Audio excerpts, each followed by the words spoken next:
दरफशानी ने तेरे कदरों को दरिया कर दिया,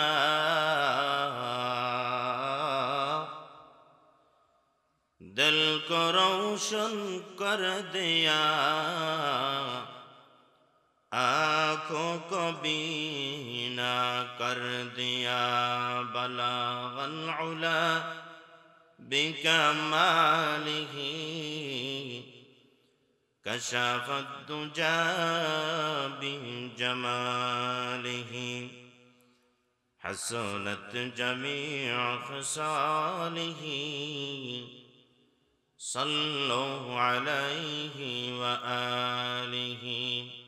ला इलाहा इल्लल्लाह बहु दूर मदीना केमने जाबो জানি না। দয়াল আল্লাহ দয়া কর, দয়াল আল্লাহ দয়া কর, পুরাও মনের বাসনা। লা ইলাহা ইল্লাল্লাহ, লা ইলাহা ইল্লাল্লাহ, লা ইলাহা ইল্লাল্লাহু মুহাম্মাদুর রাসূলুল্লাহ। मोमिन जुदा नक्श कफे पाए नबी हो, मोमिन जुदा नक्श कफे पाए नबी हो ज़ीर कदम आज भी, हो ज़ीर कदम आज भी आ मल्क खजीना, हो ज़ीर कदम आज भी आमल का खजीना। गर सुन्नत नबवी की करे पैरवी उम्मत, गर सुन्नत नबवी की करे पैरवी उम्मत, तूफ़ान से निकल जाएगा फिर इसका सकीना, तूफ़ान से जाएगा फिर इसका सकीना।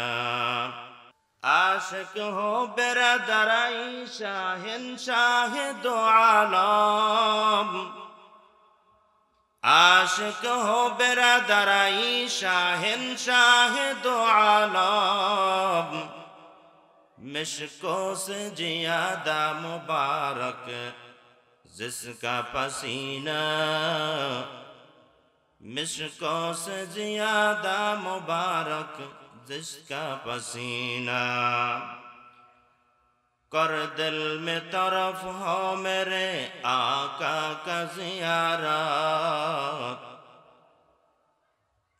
कर दिल में तरफ हो मेरे आका का ज़ियारत। एक आनम आई नबी दिखला दे मदीना,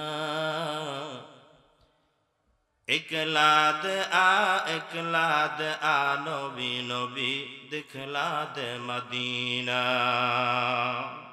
আমার শ্রদ্ধেয় বড় ভাই মুফতি মোহাম্মদ বশির আহমদ রহমানী দামাত বারাকাতুহুমুল আলিয়া হুজুর গুরুত্বপূর্ণ বয়ান করেছেন।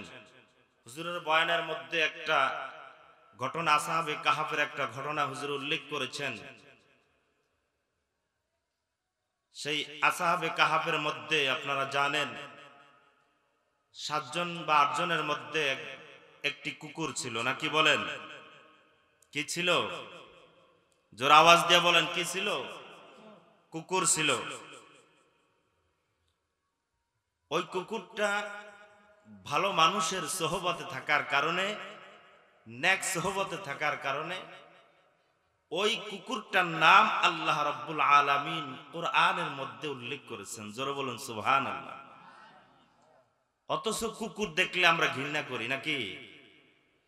কুকুর দেখলে আমরা ঘৃণা করি। কুকুর যদি আমাদের শরীরে রাগে, তাহলে আমরা বলি জামাটা নাপাক হয়ে গেছে। কুকুর যদি কোনো খাবারের মধ্যে মুখ দেয় তাহলে আমরা বলি খাবারটা নাপাক, এই খাবার আর খাওয়া যাবে না। আবার বিড়ালে যদি একই খাবারের মধ্যে মুখ দেয় তখন আমরা বলি ওই পাশ থেকে একটু সরে বাকিটা খেয়ে ফেলো। কিন্তু কুকুর একটা এমন একটা ঘৃণিত প্রাণী যেটা কোনো ঘরের মধ্যে প্রবেশ করলে আমার মা বোনেরা ঘরকে আবার সুন্দর করে লেপ দেয়, মুছে। আমাদের কারো জামার মধ্যে লাগলে আমরা সাথে সাথে বলি জামাটা মনে হয় নাপাক হয়ে গেছে। এরকম একটা ঘৃণিত নিকৃষ্ট প্রাণী নেক সোহবতে থাকার কারণে, নেককারদের সাথে থাকার কারণে এই কুকুরের নাম আল্লাহ রাব্বুল আলামিন যা কোরআনের মধ্যে উল্লেখ করেছেন। এবং তাফসীরের মধ্যে আছে 13টা প্রাণী জান্নাতে যাবে, এর মধ্যে এই একটা নিকৃষ্ট প্রাণী, এই কুকুরটাও জান্নাতে যাবে। জোরে বলুন সুবহানাল্লাহ। কিসের কারণে? নেক সোহবতের থাকার কারণে। সোহবতে লেহ তোরা সলেহ কুনাদ, সোহবতে তলে তোরা তলে কুনাদ। এক জামানা সোহবতে বা আউলিয়া, ভেতরা সদ সাল তাআত বেরিয়া। একটি কুকুর যদি নেক সোহবতে থাকার কারণে কুকুরটা যদি জান্নাতি হয় তাহলে মানুষ উলামায়ে কেরামের মজলিসে আসলে, উলামায়ে কেরামের মজলিসে আসার পর উলামায়ে কেরামের পবিত্র জবান থেকে গুরুত্বপূর্ণ বয়ান শুনে, উলামায়ে কেরামের সোহবতে থাকে। একটি কুকুর যদি সোহবতে থাকার কারণে জান্নাতে যাইতে পারে তাহলে উলামায়ে কেরামের সোহবতে মানুষ আসার পরে কেন জান্নাতে যাইতে পারবে না? আব্দুল্লাহ ইবনে মুবারক রাহমাতুল্লাহ আলাইহি বহুত বড় একজন বুজুর্গ ছিলেন, মুহাক্কিক ছিলেন, ফকিহ ছিলেন, মুহাদ্দিস ছিলেন, বড় একজন আবেদ ছিলেন। আব্দুল্লাহ ইবনে মুবারক একদিন কোথাও রওনা দিয়েছেন, পথিমধ্যে নৌকা পার হতে হবে, নৌকায় উঠলেন। নৌকায় উঠার পর আব্দুল্লাহ ইবনে মুবারকের কাছে যখন ভাড়া চাইলো, পকেটে হাত দিলেন ভাড়ার জন্য, বা হাড়ের মধ্যে হাত দিলেন ভাড়ার জন্য। হাড়ে 1 দিনার ছিল, হাতে নেওয়ার সাথে সাথে নদীর মধ্যে দিনারটা পড়ে যায়। আব্দুল্লাহ ইবনে মুবারক পেরেশানির মধ্যে পড়ে গেলেন, আয় আল্লাহ, এখন যদি নৌকার ভাড়াটা না দিতে পারি তাহলে বেজ্জতি করবে আমাকে। আয় রব্বে কারীম, দুনিয়ার জমিনের মধ্যে আমাকে তো কোনোদিন বেজ্জতি করেন নাই, আয় আল্লাহ এখনো আমাকে বেজ্জতি করবেন না। রব্বে কারীমের কাছে তওবা করে আর কান্নাকাটি করে নদীর মধ্যে হাত ঢুকাইয়া দিলেন। নদীর মধ্যে হাত ঢুকাইয়া দেওয়ার সাথে সাথেই নদীর মধ্যে যত মাছ ছিল সমস্ত মাছে মুখে করে একটা করে মুদ্রা এনে আব্দুল্লাহ ইবনে মুবারকের হাতে দিতেছেন। আব্দুল্লাহ ইবনে মুবারক ডাক দেয়া বলে, না না, আমি সবার মুদ্রা নিব না, আমার মুদ্রাটা কই? সেই মুদ্রা দাও, আমি আমারটাই নেব। অবশেষে একটা মাছ আব্দুল্লাহ ইবনে মুবারকের মুদ্রাটা নিয়ে আসে এবং আব্দুল্লাহ ইবনে মুবারকের হাতে দেয়। কারণ কি জানেন? মাছও জানে আল্লাহর ওলিকে। মাছও নেককারদের সান্নিধ্যে থাকার জন্য দৌড়ে আসছে। অথচ আমরা মানুষ হয়ে বুঝলাম না রে বাবা, মানুষ হয়ে বুঝলাম না রে যুবক, নেককারদের সোহবত কি জিনিস। আব্দুল্লাহ ইবনে মুবারক রাস্তা দিয়ে হাঁটতেছেন, হঠাৎ করে রাস্তার পাশে দেখেন 2 জন মানুষ একসাথে বসে বসে কি যেন আলাপ করতেছেন। ডাক দিয়া বলেন, ওরে ভাই তুমি কে? আব্দুল্লাহ ইবনে মুবারককে ডাক দিয়া বলে, আব্দুল্লাহ ইবনে মুবারক, আমরা সরকার পাঠানো আদমশুমারি গণনা গায়ক। আমরা গণনা করি দেশের মধ্যে কয়জন মুনাফিক আছে, দেশের মধ্যে কয়জন মুনাফিক আছে, আর এই পৃথিবীর মধ্যে কয়জন নেককার বান্দা, কয়জন মুনাফিক বান্দা। আদমশুমারির জন্য আমরা দুনিয়াতে আসছি। আল্লাহ তাআলা আমাদেরকে পাঠিয়েছেন। কিতাবের মধ্যে আছে প্রতি সপ্তাহে একবার আদমশুমারি করা হয়। কয়জন নেককার বান্দা দুনিয়াতে আছে, আর কয়জন বদকার বান্দা দুনিয়াতে আছে, কয়জন মুনাফিক বান্দা দুনিয়াতে আছে, আর কয়জন নেককার বান্দা দুনিয়াতে আছে। কিতাবের মধ্যে আছে সপ্তাহে একবার করা হয়, কোন কিতাবে আছে মাসে একবার করা হয়, কোন কিতাবে আছে বছর একবার করা হয়। এমনি ভাবে আব্দুল্লাহ ইবনে মুবারক বলে, ও ভাই তোমরা তাহলে এবার কাদের শুমারি করো? নেককারদের শুমারি করো না বদকারদের শুমারি করো? বলে দুনিয়ার জমিনে যারাই ছিল নেককার এবং বদকারদের শুমারি করা শেষ, এবার আসছি কবরবাসীর শুমারি করার জন্য। কবরের মধ্যে কয়জন নেককার আছে আর কয়জন মুনাফিক মার্কা বদকার আছে, আদমশুমারি করার জন্য গণনা করতেছি। আব্দুল্লাহ ইবনে মুবারক ডাক দিয়া বলে, রে ভাই তোমার নেককারদের খাতাটা উল্টায়া দেখো, নেককারদের নামের তালিকার মধ্যে আমার নামটা আছে কি? আব্দুল্লাহ মুবারক যখন আবদার জানাইলেন, ফেরেশতারা আব্দুল্লাহ ইবনে মুবারকের কথা শুনে খাতা উল্টায় দেখলেন। দেখে বলেন, হে আব্দুল্লাহ ইবনে মুবারক বন্ধু, তোমার নামটা নেককারদের মধ্যে নাই। সাথে সাথে আব্দুল্লাহ ইবনে মুবারক এমন জোরে একটা চিল্লান মারছে গো, ওই চিল্লানের ছোট আব্দুল্লাহ ইবনে মুবারক বেহুশ। আব্দুল্লাহ ইবনে মুবারক আল্লাহর কাছে কান্নাকাটি করে, আয় আল্লাহ, আমার নামটা যদি নেককারদের খাতায় না থাকে গো, তাহলে বদকারদের খাতায় তো আমার নামটা চলে গেছে। আয় আল্লাহ, জীবনে কি করলাম? নেককারদের তালিকা আমার নামটা নাই, বদকারদের তালিকা আমার নামটা চলে গেছে। আব্দুল্লাহ ইবনে মুবারক রব্বে কারীমের কাছে কান্নাকাটি করে আর আল্লাহর কাছে দোয়া করে। হঠাৎ করে আব্দুল্লাহ ইবনে মুবারকের ঘুম চলে আসে। ঘুম আসার পর আব্দুল্লাহ ইবনে মুবারক স্বপ্নে দেখে, আব্দুল্লাহ ইবনে মুবারক স্বপ্নে দেখে ফেরেশতারা দুজন আব্দুল্লাহ ইবনে মুবারকের কাছে আইসা বলে, হে আব্দুল্লাহ ইবনে মুবারক, তুমি নেককারদের ভালোবাসো, নেককারদের ভালোবাসার কারণে তুমি আল্লাহর কাছে তওবা করেছো, আল্লাহর কাছে মাপ চাইছো, আল্লাহর কাছে কান্নাকাটি করার কারণে আল্লাহ রাব্বুল আলামিন শুধু নেককারদের খাতায় নয়, তোমার নামটা আল্লাহ রাব্বুল আলামিন সালেহিনদের তালিকায় দিয়া দিয়েছেন। জোরে আওয়াজ দিয়ে বলি সুবহানাল্লাহ। ও মুসলমান ভাই, ও বাবারা, ও যুবক ভাই, নেককারদের সোহবতে থাকা এত দাম, এত দাম। আমরা মনে মনে ভাববো, আয় রব্বে কারীম, আমি তো আল্লামা আহমদ শফি রহমতুল্লাহ আলাইহি হতে পারবো না, হতে পারি না আল্লাহ, তবে আল্লামা আহমদ শফিকে আমি ভালোবাসি।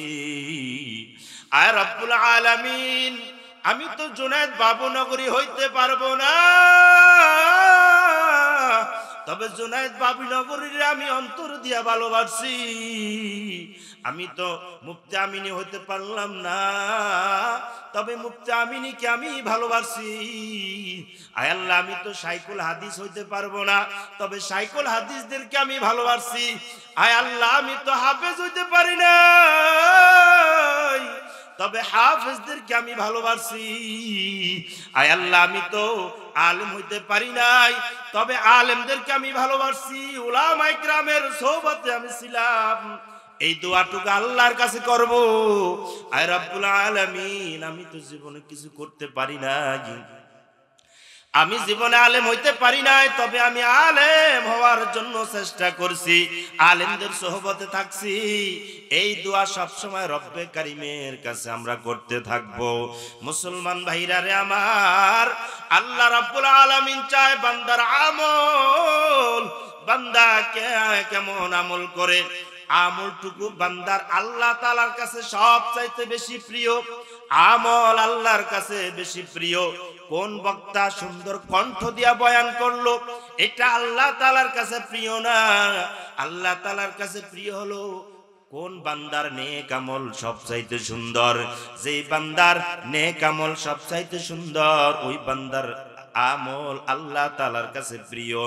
যেই বান্দার চেহারা সুন্দর, ওই বান্দা আল্লাহর কাছে প্রিয় না। যেই বান্দার বাড়ি গাড়ি সুন্দর, ওই বান্দা আল্লাহর কাছে প্রিয় না। যেই বান্দার কথা সুন্দর, যে বান্দার ক্ষমতা সুন্দর, ওই বান্দা আল্লাহর কাছে প্রিয় না। আল্লাহর কাছে প্রিয় হলো ওই বান্দা যার আমল সুন্দর। সম্মানিত মুসল্লিয়ানে কেরাম, সম্মানিত বাবাজিরা, যুবক ভাইরাম, আপনারা যারা মাহফিলের প্যান্ডেলে আসছেন, কেউ টুপি মাথা দিয়ে আসছেন, কেউ বা পাঞ্জাবি পরে আসছেন, কেউ পাঞ্জাবি পরে টুপি ছাড়া আসছেন, কেউ শার্ট প্যান্ট পরে মাহফিলের ময়দানে আসছেন। যারা শার্ট প্যান্ট পরে মাহফিলের প্যান্ডেলে আসছে, তাদের সাথে আমার কোনো দুশ্মনী নাই, আমার কোনো দুশ্মনী নাই। তবে একটা কথা স্মরণ রাখবেন, যারা পাঞ্জাবি পরে আসছে, মাথায় টুপি দিয়ে আসছে, তারা নবীর একটা সুন্নতের উপর আমল করে আসছে। তাদের একটা আমল বেশি, তাদের একটা আমল বেশি থাকার কারণে আল্লাহ রাব্বুল আলামিনের কাছে তারা বেশি প্রিয়। যাদের আমলের সাথে রাসূলের সুন্নত ঢুকানো আছে, ওই ব্যক্তি আল্লাহ তাআলার কাছে সবচাইতে বেশি প্রিয়। মুসলমান ভাইরা রে আমার, বৃদ্ধ বাবাজিরা, আল্লাহ রাব্বুল আলামিন পয়গম্বর মূসা আলাইহিস সালাতু ওয়াস সালামকে তুর পাহাড়ে নিয়ে নবুয়তি দান করেছেন। নবুয়তি দান করার পর এবার পয়গম্বর মূসাকে বললেন, ও পয়গম্বর, আপনি যান, আপনি যে ফেরাউনকে কালিমার দাওয়াত দেন, আপনি এক আল্লাহর দাওয়াত দেন, ফেরাউনের কাছে যান। পয়গম্বর মূসা যখন ফেরাউনের কাছে গেলেন, যে বলেন, এ ফেরাউন, আমি আল্লাহ তাআলার পক্ষ থেকে পয়গম্বর, আল্লাহ তাআলার আদেশ তোর কাছে নিয়ে আসছি, তুই কালিমা পড়, ঈমান আন। ফেরাউন ডাক দিয়া বলে, তুমি আবার কে বলছো? কিসের খোদা? কোন খোদা? আমি নিজেই তো খোদা, জোরে বলুন না নাউজুবিল্লাহ। ফেরাউন ডাক দিয়া বলে, আমি নিজেই তো খোদা, তোমাকে আবার কোন খোদা পাঠাইছে? এর দলিল কি, প্রমাণ কি? পয়গম্বর মূসা ডাক দিয়া বলে, এ ফেরাউন, আল্লাহর কালাম আমার দলিল, আল্লাহ তাআলার কালাম হলো আমার দলিল। আর এই যে আমার হাতে লাঠি দেখো, এই লাঠিটাই হলো আমার মুজিজা। ফেরাউন ডাক দিয়া বলে, এই লাঠি তো আমার কাছেও আছে, তাহলে এই লাঠির মুজিজা কি? পয়গম্বর মূসা ডাক দিয়া বলেন, এ ফেরাউন, তোর কাছে যে লাঠি আছে, এই লাঠি সেই লাঠির মতো না, কারণ এই লাঠিটা হলো জান্নাতের লাঠি। এটা জান্নাতের লাঠি, নবীদের হাত হয়ে হয়ে আমার কাছে আসছে। এটা জান্নাতের লাঠি, জান্নাতের লাঠি আমার কাছে। এ ফেরাউন, তুই কি এই লাঠির মুজিজা দেখতে চাস? ফেরাউন ডাক দিয়া বলে, হ্যাঁ দেখাও, লাঠির মুজিজা দেখাও। আল্লাহ তাআলা পয়গম্বর মূসাকে ডাক দিয়া বলেন, ও পয়গম্বর, আপনার হাতের লাঠি ছেড়ে দিন। পয়গম্বর আল্লাহ তাআলার আদেশে হাতের লাঠি যখন ছেড়ে দিলেন, ছেড়ে দেওয়ার সাথে সাথে সাপ লাঠিটা একটা বিশাল বড় সাপে পরিণত হইল। জোরে বলুন সুবহানাল্লাহ। কাদেরে কুদরতদারি বর কালাম, আনতা রব্বি আনতা হাসবি জুল জালাল, তুই কাদের জলিলুল্লাহ জাহাদান बगर हाली तुई हमारा निगाहदान। कुदरतकार, जोरा आवाज दे बोलুন कुदरतकार। আল্লাহর দেওয়া জবান আল্লাহর কাছে ব্যয় করবেন। হে বাবারা আমার, ইলেকশনের সময় আপনার কণ্ঠ আপনার জবান যে আল্লাহ না দিয়েছে, আপনার কণ্ঠ আপনার জবান আপনি নেতার পিছনে চিল্লিয়া চিল্লিয়া নষ্ট করেছেন। আর এখন আল্লাহর নাম নিবেন, নিতে আপনার অসুবিধা কি? অসুবিধা আছে? জোরে ডাক দেয়া বলেন কুদরতকার। কুদরত আল্লাহর, আমার আল্লাহর কুদরত। আল্লাহর আদেশে পয়গম্বর মুসা হাতের লাঠি ছেড়ে দিলেন। ছেড়ে দেওয়ার সাথে সাথে হাতের লাঠিটা একটা সাপে পরিণত হয়ে গেল। তাফসিরে কিতাবের মধ্যে আছে, হাতের লাঠিটা ছেড়ে দেওয়ার সাথে সাথে যেই সাপটা হয়েছে ওই সাপের মুখ থেকে এক ঠোঁট থেকে অপর ঠোঁট অথবা এই পাশ থেকে এই পাশ 40 গজ পর্যন্ত ব্যবধান। এত বড় সাপ আপনাদের জীবনে আপনারা কোনোদিন দেখছেননি? জোরে বলুন, দেখছেননি? এত বড় সাপ আমরা কোনোদিন দেখি নাই। যদি দেখতাম ভয় পেয়ে যাইতাম। ফিরাউন ভয় পেয়ে গেছে, মন্ত্রী পরিষদ পর্যন্ত ভয়ে থরথর করে কাঁপে। পয়গম্বর মুসা পর্যন্ত ভয় পেয়ে গেলেন। আল্লাহ রাব্বুল আলামিন ডাক দিয়া বলেন, হে পয়গম্বর ভয় পাবেন না, আপনি সাপের ল্যাজ ধরে পেলুন। পয়গম্বর আল্লাহর আদেশে সাপের ল্যাজ আবার ধরে, সাপের ল্যাজটা ধরার সাথে সাথেই ওই সাপটা আবার লাঠিতে পরিণত হয়ে যায়। জোরে আওয়াজ দেয়া বলুন কুদরতকার। আওয়াজ দিয়া বলুন কুদরতকার। আল্লাহ রাব্বুল আলামিনের কুদরত।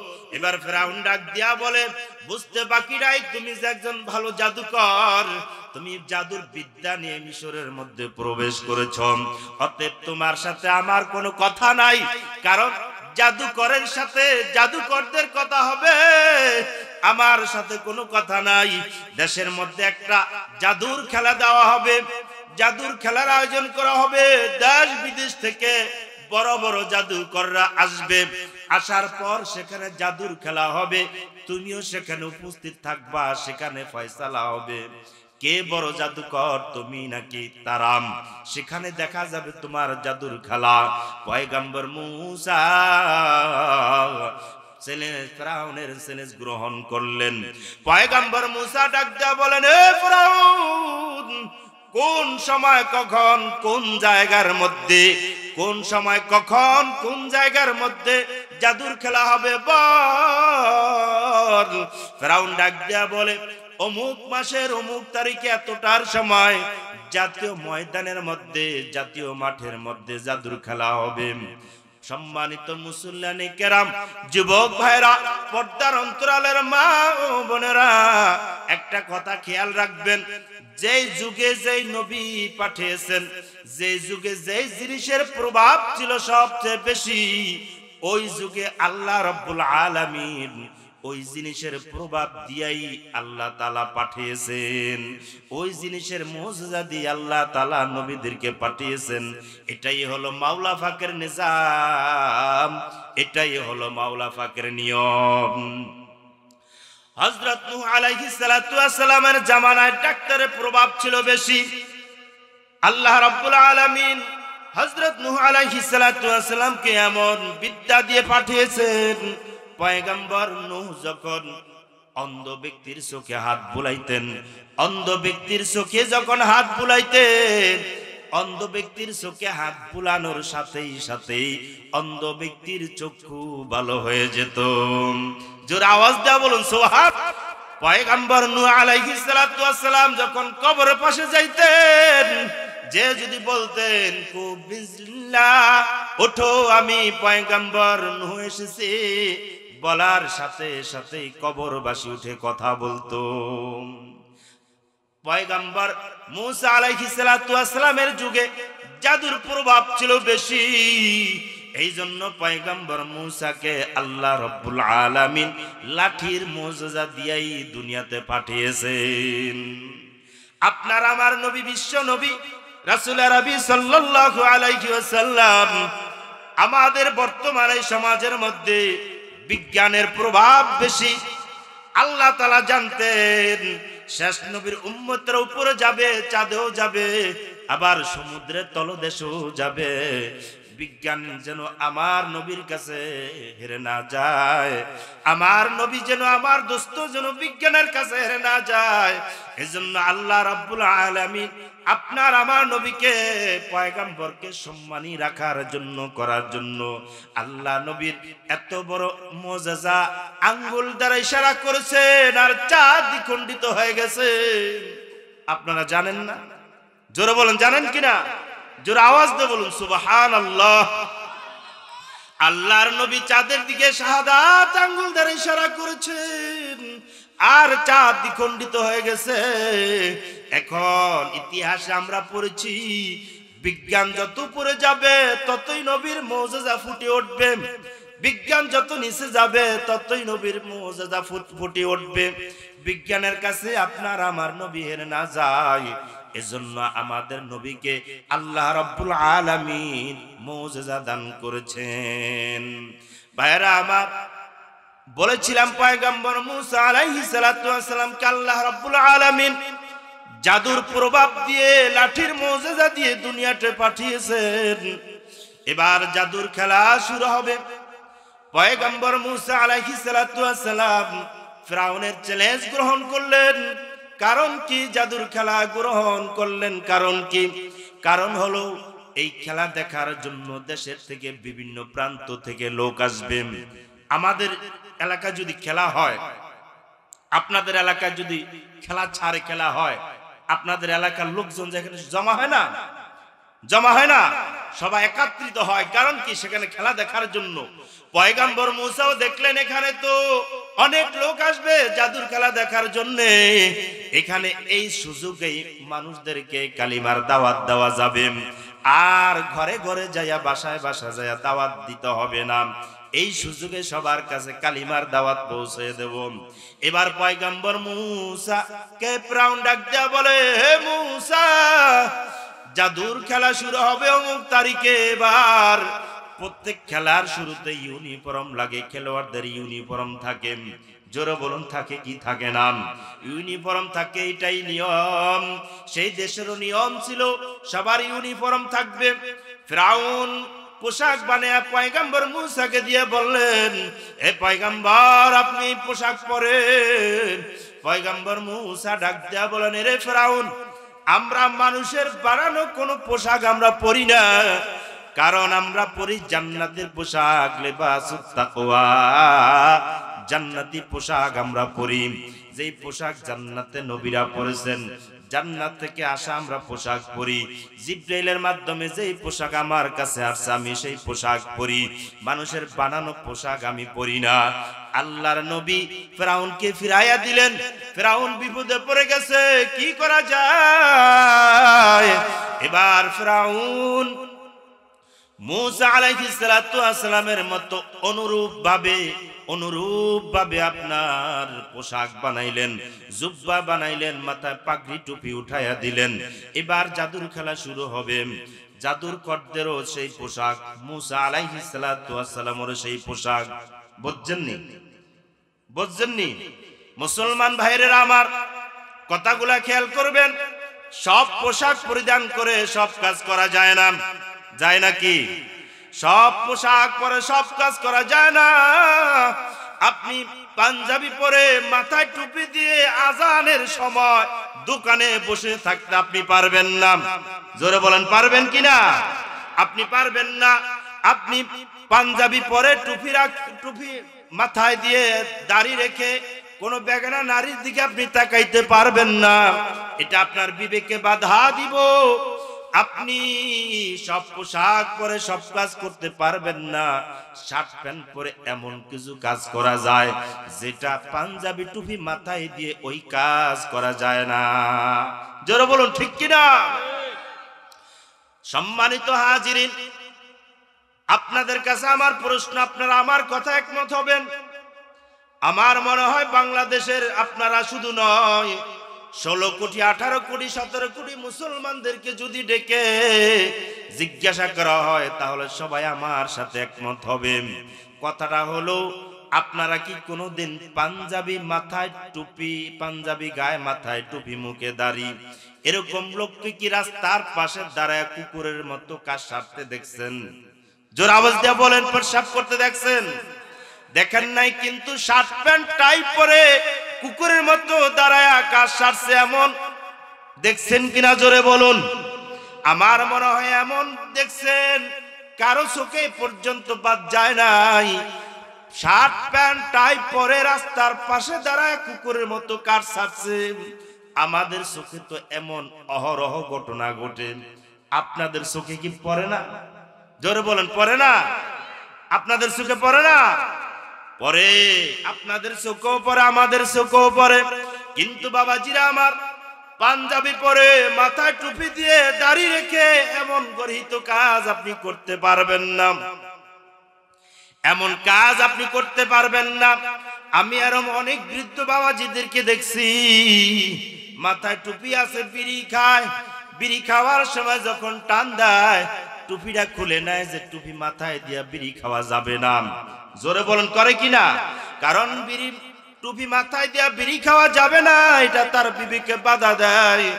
এমন পাঞ্জাবি, মাথায় টুপি, মাথায় পাগড়ি, এমন গর্হিত কাজ করা যায় না যে কাজগুলা শার্ট প্যান্ট পরে করা যায়। মুসলমান ভাইরা রে আমার, রাস্তা দিয়া দেখবেন আমার মা বোনেরা চলে, মা বোনেরা চলার জমায় যেই বোনের গায়ে বোরকা আছে, যেই বোনের হাতে মোজা আছে, যেই বোনের পায়ে মোজা আছে, ওই বোনটা রাস্তার এক পাশ দিয়া যায়, এমন শালীন ভাবে চলাফেরা করে, কারো চোখেও পড়ে না। আবার দেখবেন শার্ট পরে, গেঞ্জি পরে, জিন্সের টাইট প্যান্ট পরে রাস্তা দিয়ে এমন ভাবে হেঁটে যায় মনে হয় যুবকের যৌন সুরসুরি দিতে দিতে মায়ালো খাইটা যায়। জোরে বলুন, ঠিক কিনা? এরকম আছে কি নাই? পোশাকের তাসির আছে না নাই? পোশাক এমন একটা জিনিস, পোশাক এমন একটা জিনিস, যেই পোশাক পরে সব কাজ করা যায় না রে বাবা। এমন পোশাক পরতে হবে যে পোশাক হলো লিবাসুত তাকওয়া। নবীদের গায়ের মধ্যে যে পোশাক ছিল, আপনার আমারও সেই পোশাক গায়ের মধ্যে উঠাইতে হবে। নবীর গায়ে যে পোশাক ছিল সেই পোশাক আপনার আমার গায়ে উঠাতে হবে। পয়গম্বর মূসা আলাইহিস সালাতু ওয়াস সালাম একই পোশাক পরে জাদুকর আসছে, পয়গম্বর মূসাও গেছেন জাদুর মাঠে খেলা দেখার জন্য। এবার জাদুকররা ডাক দিয়া বলে, ও পয়গম্বর, ও পয়গম্বর, আপনি আগে খেলা দেখাইবেন না, আমরা আগে জাদুর খেলা দেখাবো। পোশাকের নমনীয়তা দেখছেন কি দেখেন নাই? দেখছেন? এটা আপনি আগে দেখাবেন না, আমি আগে দেখাবো, এটাই হলো নমনীয়তা। পোশাকের তাসির আছে না নাই? পোশাকের তাসির আছে। এবার ডাক দিয়া বলে, আপনি আগে দেখাবেন না, আমরা আগে দেখাবো। পয়গম্বর মূসা আলাইহিস সালাতু ওয়াস সালাম আল্লাহর কাছে দোয়া করেন। আল্লাহর কাছে দোয়া করার সাথে সাথে যত জাদুকর পয়গম্বরের কাছে প্রাউডের পক্ষ হইয়া জাদুর খেলা দেখানোর জন্য আসছে, সবাই কালিমা পড়ে পয়গম্বরের হাতে মুসলমান হয়ে গেছে। জোরে আওয়াজ দিয়ে বলুন সুবহানাল্লাহ। এবার ফেরাউন ডাক দিয়া বলে, হে জাদুকর, তো তোদেরকে আনলাম আমি, আর তুই কালিমা পড়লি, মুসার কথা শুনলি, মুসার আনলাম আমি, মুসার কথা শুনলি, তোদেরকে আর ছাড় দেওয়া হবে না, ছাড় দেওয়া হবে না, তোদেরকে মেরে ফেলবো, শুলিতে ছড়াবো। জাদুকররা ডাক দেয়া বলে, ফেরাউন, ঈমান আনছি, কালিমা পড়ছি, ঈমান আনছি, তুই আমার জীবন নিতে পারবি রে ফেরাউন, কিন্তু আমাদের ঈমান নিতে পারবি না। আমরা আমাদের জীবন দিতে প্রস্তুত, কিন্তু ঈমান দিতে আমরা প্রস্তুত না। এমন ঈমান আনছে পয়গম্বর মূসা চলে গেলেন আল্লাহ রাব্বুল আলামিনের সাথে কথা বলার জন্য। আল্লাহ রাব্বুল আলামিনের কাছে যা বলে, রব্বে কারীম, কিছুই তো বুঝলাম না আপনার কারিশমা কি, কিছুই তো বুঝলাম না, আপনি পাঠাইলেন ফেরাউনকে দাওয়াত দিতে, কালিমার দাওয়াত দিতে। ফেরাউনকে কালিমা না পড়াইয়া আপনি জাদুকর দিয়ে কালিমা পড়াইলেন, কারণ কি কিছুই তো বুঝলাম না। রব্বে কারিম ডাক দেয়া বলে, আয় পয়গম্বর, আমি আরশে আজিম থেকে আমার কুদরতি নজর দিয়ে তাকায়া দেখি ওই মাঠের মধ্যে তোমার সাথে তাদের সাথে মিল। ওই মিল থাকার কারণে আমি তাদেরকে ঈমান দান করেছি, আর আপনাকে মুহাব্বত করার কারণে আমি তাদেরকে কালিমা নসিব করেছি। তাফসীরে কিতাবের মধ্যে লেখে, কালিমুল্লাহ আর হাবিবুল্লাহর মধ্যে ব্যবধান আছে। কালিমুল্লাহর একটি মিল থাকার কারণে যদি ঈমান নসিব হয়, আর হাবিবুল্লাহর সুন্নাত পালন করলে ঈমানের নূর নসিব হবে। আল্লাহ তাআলা বলেন, কুল ইন কুনতুম তুহিব্বুনাল্লাহ ফাত্তাবিউনি ইউহিব্বুকুমুল্লাহ ওয়া ইয়াগফির লাকুম যুনুবাকুম ওয়াল্লাহু গফুরুর রহিম। আল্লাহ রাব্বুল আলামিন বলে, এ নবী আপনি বলে দিন, যদি আমার ভালোবাসা পেতে হয়, এ নবী আপনি বলে দিন, যদি আমার ভালোবাসা পেতে হয় তাহলে যেন আপনার অনুসরণ অনুকরণ করে। জোরে বলুন, কার অনুসরণ? জোরে আওয়াজ দেয়া বলুন, কার অনুসরণ? নবীর অনুসরণ। কার অনুসরণ? আল্লাহ তাআলা বলেন, হে নবী আপনি বলে দিন, যদি আমাকে পেতে হয়, আমার ভালোবাসা পেতে হয়, তাহলে যেন আপনার অনুসরণ অনুকরণ করে। অথচ আজকে আমরা আল্লাহর নবীর অনুসরণ অনুকরণ করি না, নেতার অনুসরণ অনুকরণ করি। গরুখোর মুসলমান বুঝলো না, গরুখোর মুসলমান বুঝলো না। কাফের বেঈমানরা কত বড় চালাক, বেঈমানরা কত বড় চালাক। বেঈমানরা মুসলমানদের ইবাদতের মধ্যেও শিরক ঢুকাইয়া দিছে। বেঈমানরা কত বড় চালাক, মুশরিকরা কত বড় চালাক। সব মাকে বেঈমানরা নিয়েছে, হিন্দুরা নিয়েছে। মা কালিমা সত্যসতী, যত হিন্দুদের যত খোদা আছে সব তারা মা ডাকে। জোরে বলুন ঠিক কিনা? আর যত বাবা আছে সব বাবা ভক্তদেরকে দিয়েছে। দেওয়ান বাবা, খাজা বাবা, ভণ্ড বাবা, পীর বাবা, মাজার বাবা আছে কি নাই? এই বাবা ভক্তদের মধ্যে না আছে কোরআনের ইলম, না আছে হাদিসের ইলম। এই বাবা ভক্তদের মধ্যে কিছুই নাই, অথচ একদল লোক সেই বাবা ভক্তদের পিছনে দৌড়ায়। জোরে বলুন ঠিক কিনা? এরা না জানে কোরআন পড়তে, না জানে হাদিস পড়তে, এদের মধ্যে না আছে সুন্নতের আমল, এদের মধ্যে কিছুই নাই, অথচ এরা এই বাবা ভক্তদের পিছনে দৌড়ায়। মুসলমানরা বাইরে আমার, আমাদের আকাবির যারা আছেন, সাহাবায়ে কেরাম, তাবেঈন, তাবে তাবেঈন, আইম্মায়ে মুজতাহিদিন, সালফে সালেহিন, আমাদের আকাবির দেওবন্দ, তারা যেইভাবে পথ চলছে আমরাও সেইভাবে চলবো। তারা ব্যক্তিগত জীবন পর্যন্ত একটি সুন্নত ছাড়ে নাই, অথচ আমরা নবীর সুন্নতই পালন করি না। তাদের ব্যক্তিগত জীবনের মধ্যেও সুন্নত ঢুকানো ছিল। সাহাবায়ে কেরামের ব্যক্তিগত জীবনের মধ্যে সুন্নত ঢুকানো ছিল। আশরাফ আলী থানভী রাহমাতুল্লাহ আলাইহি একদিন তার স্ত্রীকে নিয়ে রওনা দিয়েছেন রাস্তা দিয়া। পথিমধ্যে একটি মাঠ পড়েছে, মাঠের মধ্যে সে দাঁড়ায়া বলে, ও স্ত্রী চলো এই মাঠের মধ্যে আমরা একটা দৌড় খেলাই। কি খেলি? দৌড় খেলি। আশরাফ আলী থানভী রাহমাতুল্লাহ আলাইহির স্ত্রী মনে মনে ভাবতেছে, পীর সাহেব মানুষ কারো সাথে দুষ্টুমি করতে পারে না, এই জন্য আমার সাথে একটু দুষ্টুমি করে খেলতে চায়, আমি রাজি হইয়া যাই। আল্লাহর ওলি মানুষ, আল্লাহর সাথে, আল্লাহর ওলির সাথে খেলবো। স্ত্রী রাজি হয়ে গেল। এবার মাঠের মধ্যে দুইজনে দৌড় খেলে। দৌড় খেলায় আশরাফ আলী থানভী রাহমাতুল্লাহ আলাইহি একটু পিছু টান দিলেন, স্ত্রী জিতে গেল। আশরাফ আলী থানভী রাহমাতুল্লাহ আলাইহি ঠকে গেলেন। এবার স্ত্রী হাসে, আশরাফ আলী থানভী রাহমাতুল্লাহ আলাইহি হাসেন। খেলার পর দৌড় খেলার পরে সবাই আবার দুজন চলে গেলেন। কয়েকদিন পর আবার সেই মাঠ দিয়ে দুজন যায়। এবার আশরাফ আলী থানভী ডাক দেয়া বলো, গো স্ত্রী, এটা কোন মাঠ তুমি জানো কি? স্ত্রী ডাক দেয়া বলে, হ্যাঁ গো স্বামী জানি, এটা ওই মাঠ যে মাঠের মধ্যে আপনি ঠকেছেন আর আমি জিতেছি। আশরাফ আলী থানভী ডাক দেয়া বলে, তাহলে আজকে এরকম একটা খেলা হোক। বলে হ্যাঁ তাহলে হোক। এবার আশরাফ আলী থানভী রহমতুল্লাহ আলাইহি দৌড় দেন, দুজন একসঙ্গে দৌড়ান। দৌড়াতে যাইয়া এবার এই দিন আশরাফ আলী থানভী রহমতুল্লাহ আলাইহি স্পিরিট বাড়াইয়া দিলেন। বাড়াইয়া দেওয়ার কারণে সে জিতে গেল। জিতার পর এবার আশরাফ আলী থানভী রহমতুল্লাহ আলাইহি বলেন, তিলকা বিতিলকাম। স্ত্রী ডাক দিয়া বলে, ওগো স্বামী কি বলছেন? আপনি কি বলছেন? বলে আগের দিনেরটা আজকের দিনেরটা দিয়া শোধ করে দিলাম। স্ত্রী হাসে। আশরাফ আলী থানভী রহমতুল্লাহ আলাইহির চোখে পানি। ডাক দেয়া বলে, ওগো স্বামী কেন কাঁদেন?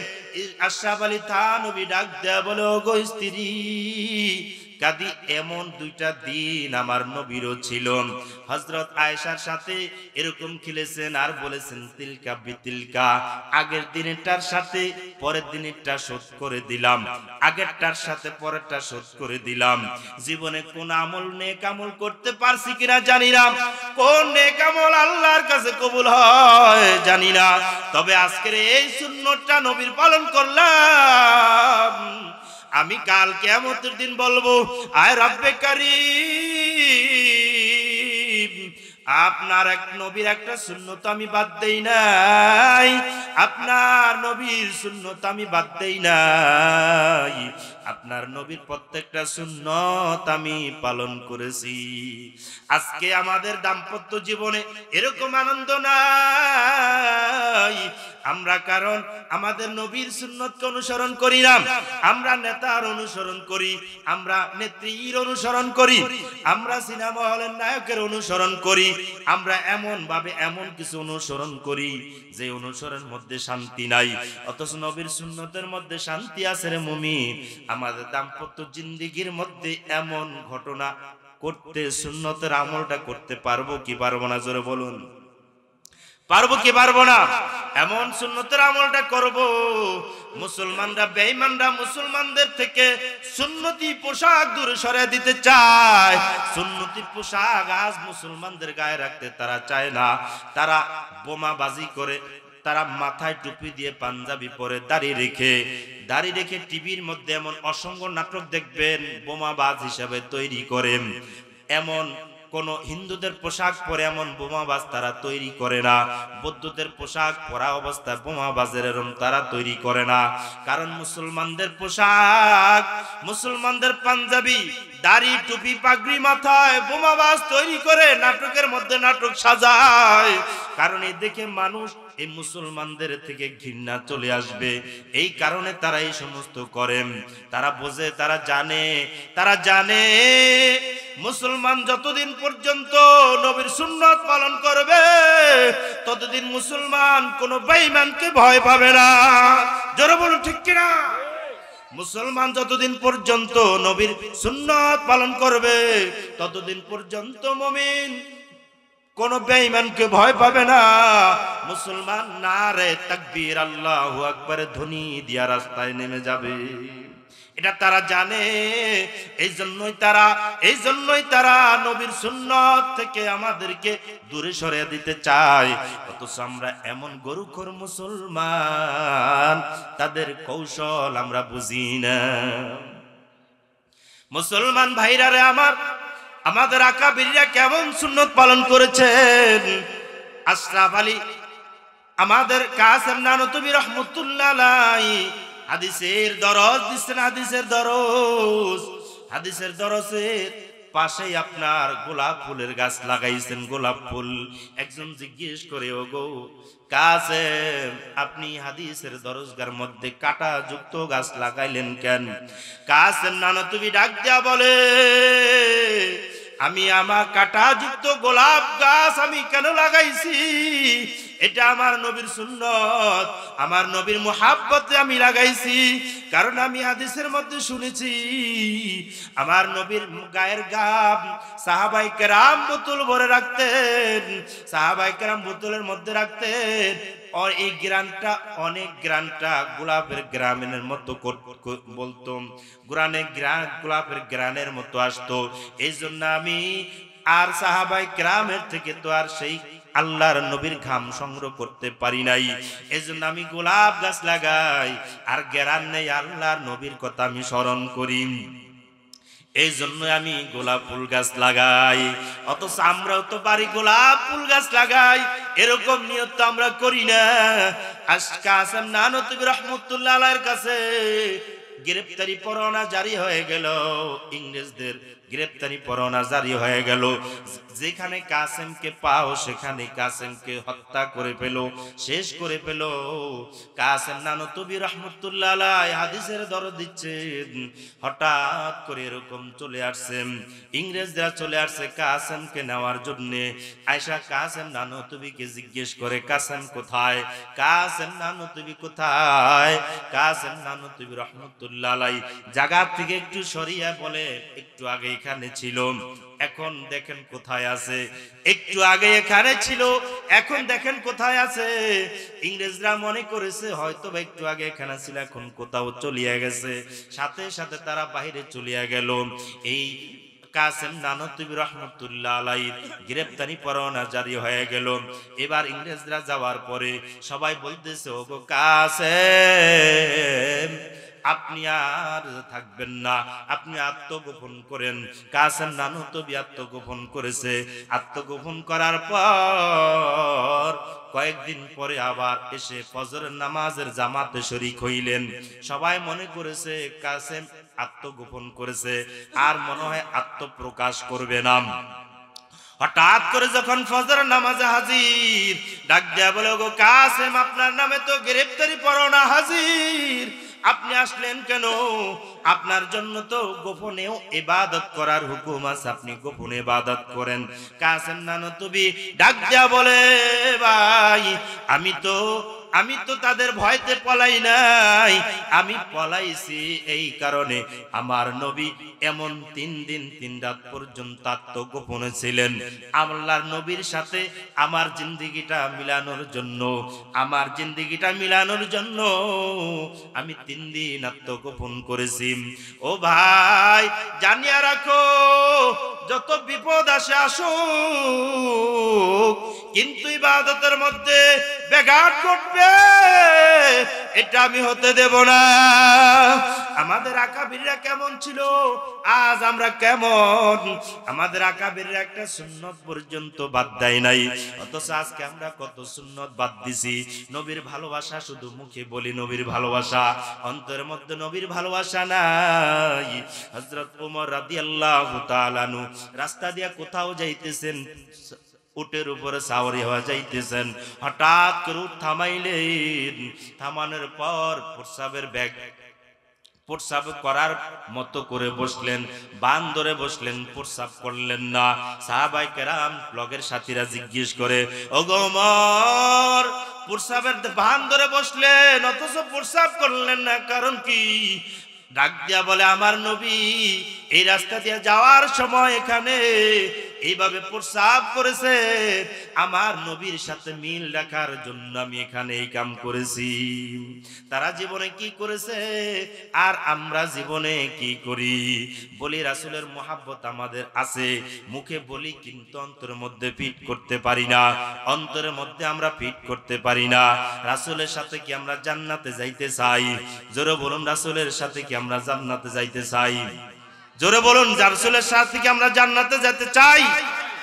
কে কে চাই হাত জাগায় বলি, রাসূলের সাথে আমরা জান্নাতে চাই, হাত নামান। হযরত মুআজ ইবনে জাবাল কেমন রাসূলকে মুহাব্বত করেছেন।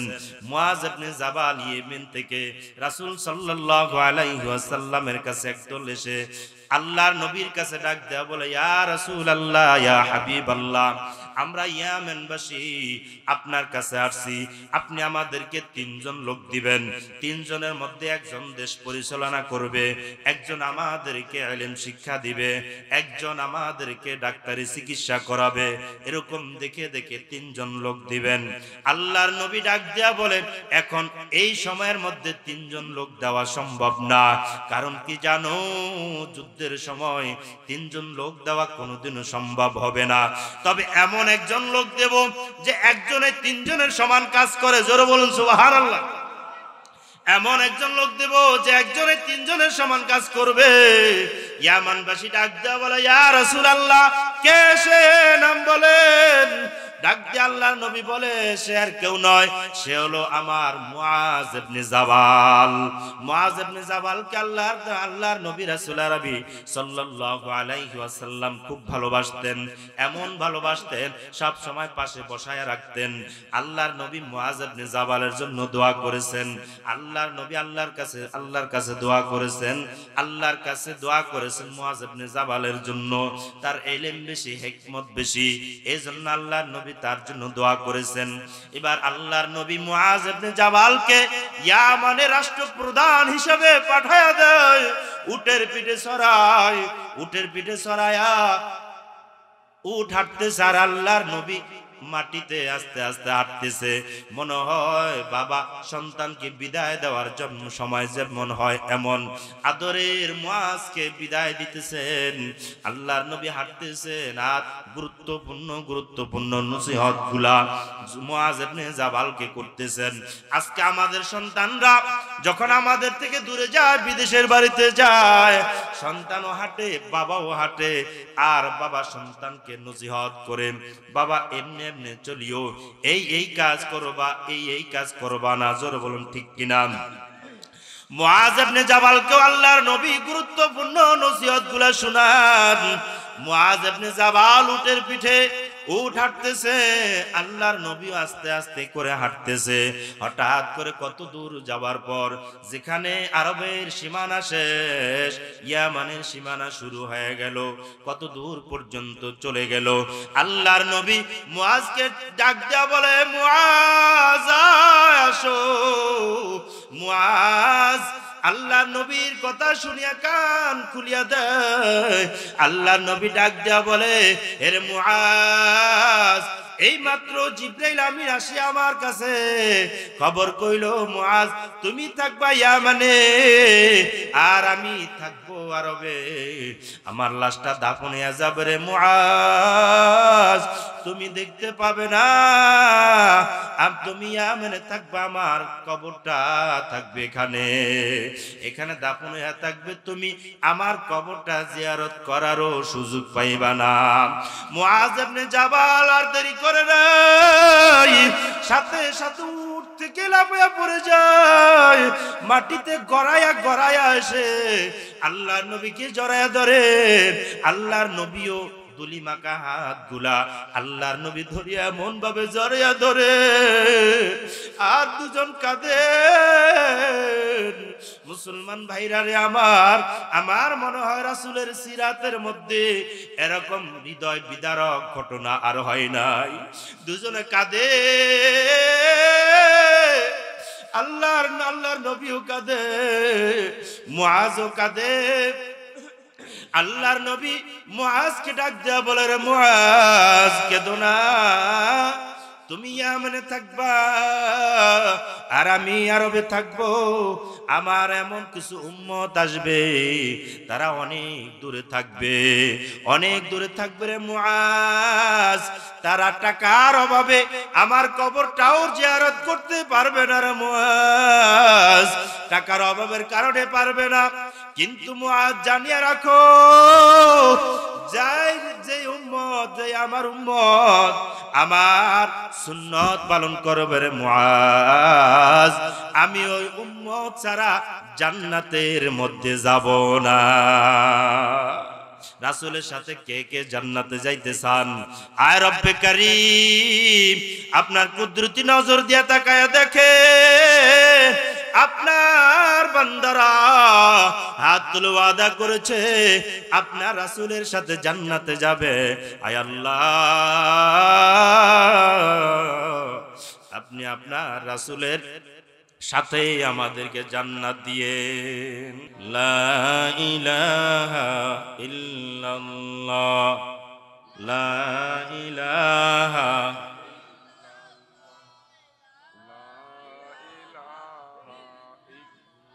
এই কালিমা মানবে যারা, কাজে লাগবে মরণ বেলা। এই কালিমার রৌশনীতে, এই কালিমার রৌশনীতে কবর হবে উজালা।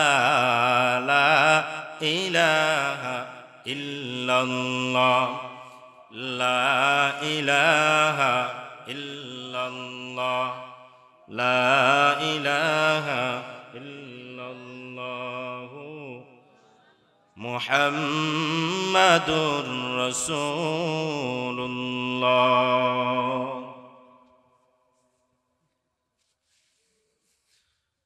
মুসলমান ভাইরারে আমার, বলেছিলাম আল্লাহর নবীর মোহাব্বত। কার মোহাব্বত?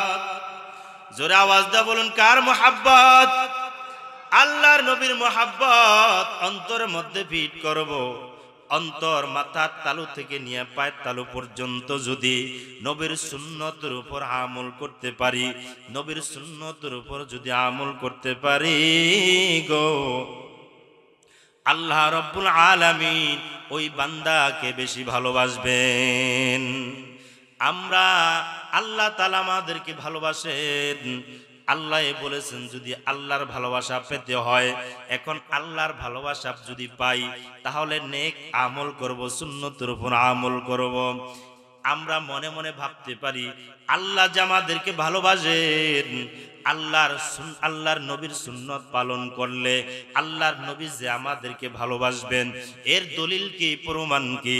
আল্লাহর নবী, আল্লাহ রাসূল আরবি আল্লাহ তাআলা কোরআনে কারীমের মধ্যে বলেন, আল্লাহ তাআলা বান্দাকে ভালোবাসেন এর দলিল দিয়েছেন।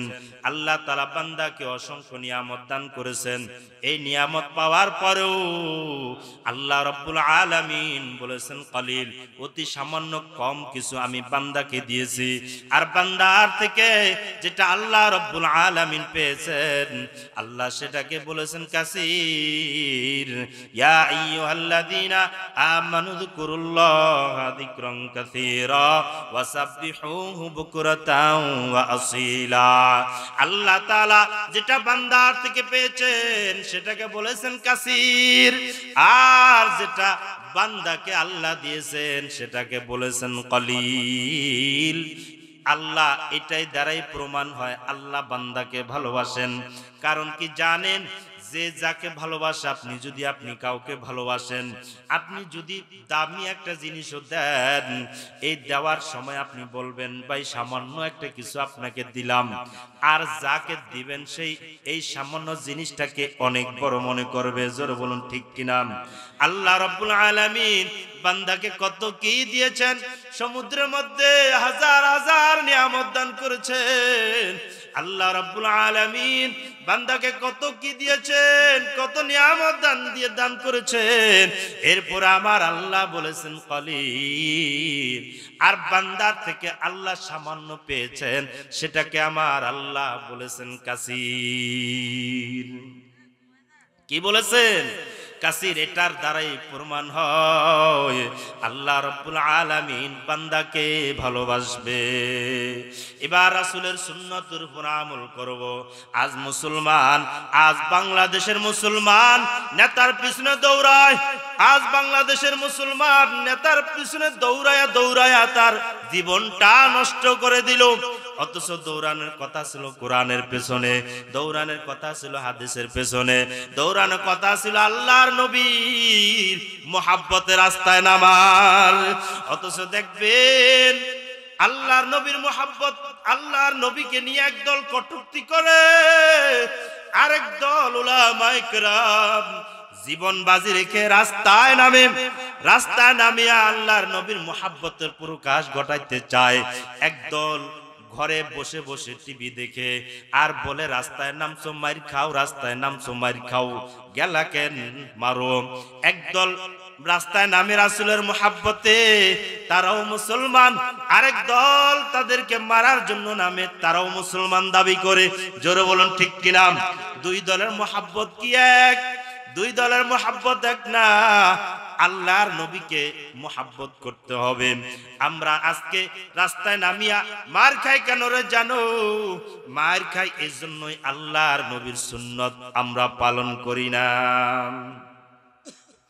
গর সুন্নতে নববী কি করে পায়রবি উম্মত, গর সুন্নত নববী কি করে পায়রবি উম্মত, তো পাস নিকল जाएगा फिर इसका सकीना, तो पास निकल जाएगा फिर इसका सकीना। ও মুসলমান ভাই, তুমি যদি রাসূলের সুন্নতের উপর আমল করো, সমুদ্রের মধ্যেও যদি তুমি পড়ে যাও, তাহলে তুমি উঠে আসবা, বিপদ হবে না।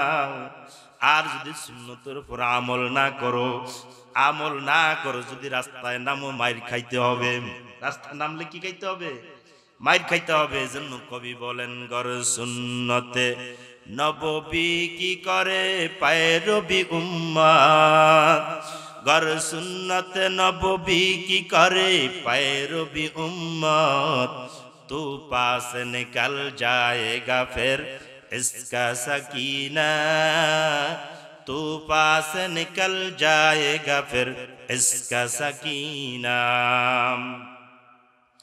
मोमिन जुदा नक्श कापे पाए नबी हो, मोमिन जुफेदा नक्श कापे पाए नबी हो जीर कदम आज बिया मलका खजीना, हो जीर कदम आज बिया मलका खजीना। आशिक हो बिरादराई शाहिन शाहे दो आलम, आशिक हो बिरादराई शाहिन शाहे दो आलम, मिशको से ज्यादा मुबारक इसका पसीना, मिशको से ज्यादा मुबारक इसका पसीना। मोहब्बत करबो काके? मोहब्बत करबो काके? जोरे बोलुन।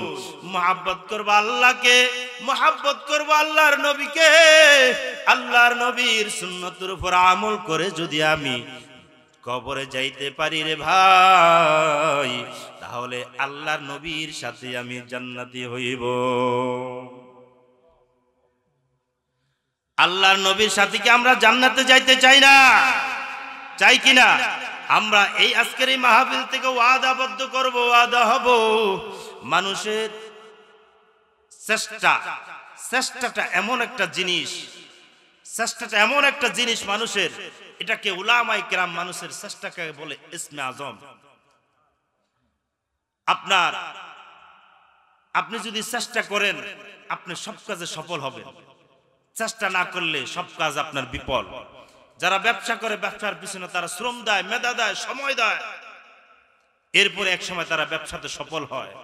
আজকে দেখবেন জিন যারা সাধনা করে, তারা জিন সাধনা করে জিনদের পিছনে সময় দেয়, শ্রম দেয়, রাত্রে রাত বলে না, দিনে দিন বলে না, এরা এমন ভাবে সময় নষ্ট করে, অবশেষে তারা সেখানে জিন হাজির করতে পারে, তারা সফল হয়। যারা যেই বিষয় নিয়ে চেষ্টা করবে, যেই বিষয় নিয়ে তারা চেষ্টা করবে, আগ্রহ করবে, আল্লাহ তাআলা প্রত্যেক বিষয় সেই বিষয় আগায় দিবে। আপনি খারাপ পথে যাইবেন, চুরি করবেন, চুরি বিদ্যা আপনি এক সময় শিক্ষা যাইবেন, কেমনে চুরি করলে আপনি ধরা পড়তেই বলেন, জানিনা যাইবেন। চুরি করতে করতে এক সময় আপনি জানবেন যে এবার তো আমি বড় চোর হয়ে গেছি, আর ধরা পড়ি না, এবার ডাকাতি করা শুরু করবেন, ছোড়ালু এবার আইবেন, এরপর আবার পিস্তল এবার আইবেন, কারণ এটা আপনার ট্রেনিং করা জিতেছে নাকি বলেন? যারা ব্যবসা করে প্রথম ছোট ব্যবসা, চায়ের দোকান, এরপরে অন্য দোকান, এরপরে দিতে দিতে এক সময় দেখা গেছে বিশাল বড় দোকান হয়ে গেছে। আছে না এরকম? আপনাদের জানা মতে নাই, আমার জানা মতে মন অভাব নাই, অনেক আছে। এক সময় এরা কিছুই ছিল না, এখন বর্তমানে কোটি কোটি হাজার হাজার কোটি টাকার মালিক। এরকম অসংখ্য আছে। আপনি যদি রাসূলের সুন্নত নিয়ে আপনি সাধনা করেন, সাধনা করবেন, এক সময় আপনি সাধনায় সফল হবেন। তবে সাধনা ঠিক মতো করতে হবে। আপনি চেষ্টা করবেন আজ থেকে আপনি একটা সুন্নত বাদ দিবেন না। একটা একটা করে যদি আপনি সুন্নত পালন করেন, তাহলে আপনার 30 দিনে 30টা সুন্নত হয়ে যাবে, সাধনা হয়ে যাবে আপনার। জোরে বলুন ঠিক কিনা? ঠিক কিনা? সাধনা করার জন্য কবিরাজরা 40 দিন, 50 দিন, 60 দিন সাধনা করে। আপনি একটা মাস সাধনা করবেন, দেখবেন আপনার এক মাসের মধ্যে কত পরিবর্তন হয়ে গেছে। আমাদের এখন সাধনার অভাব, সাধনা করি না আমরা। আপনারা কোরআন নিয়ে সাধনা করেন যে আমরা কোরআন পড়তে জানি না, আমি কোরআন নিয়ে সাধনা করি। এক সময় দেখবেন কোরআন নিয়ে সাধনা করলে আপনি সফলতা হবেন, আপনি কামিয়াব হবেন। আল্লাহ রাব্বুল আলামিন যা কিছু বললাম আপনাকে এবং আমাকে, যারা শুনছেন পর্দার অন্তরালে অবস্থানত আমার মা বোনেরা, প্রত্যেককেরই এই কথাগুলোর উপর, রাসূলের সুন্নতের উপর আমল করার তৌফিক দান করুন।